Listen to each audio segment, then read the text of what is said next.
আসসালামু আলাইকুম দর্শক, আমি আজকে আপনাদের জন্য নিয়ে এসেছি মুখরোচক চিংড়ি মাছের ভোনা রেসিপি। এই রেসিপিটা আপনি একবার ট্রাই করে দেখতে পারেন। ফার্স্টে আমি এখানে 500 গ্রামের মতো চিংড়ি মাছ নিয়েছি।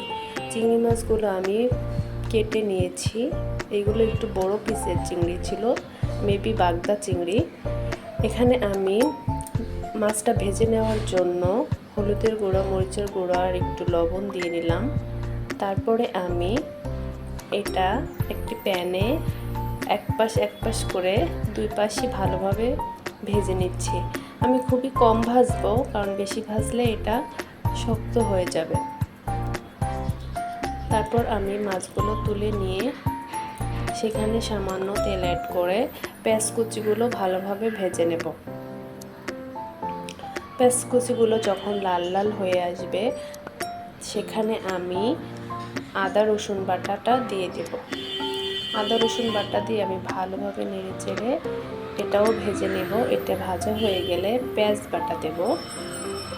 পেঁয়াজ বাটাটাও আমি ভালোভাবে ভেজে নেব। ভালোভাবে ভাজা শেষে আমি কাঁচামরিচ থেতো করা দেব। তারপরে আমি কিছু টমেটো কুচি অ্যাড করব। তারপর আমি সামান্য পানি দিয়ে অন্যান্য যে মশলাগুলো ছিল, হলুদের গুঁড়ো, মরিচের গুঁড়ো, লবণ অ্যাড করে আমি ভালোভাবে মিক্স করে নিচ্ছি।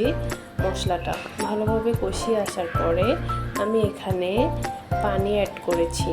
পানিটাতে বলক চলে আসলে আমি এখানে ভেজে রাখা চিংড়িগুলো দিয়ে দিচ্ছি। আমি একটু ঝোলঝোল অবস্থায় দিয়েছি, কারণ এগুলোর ভেতরে মশলা যাতে ভালোভাবে প্রবেশ করে।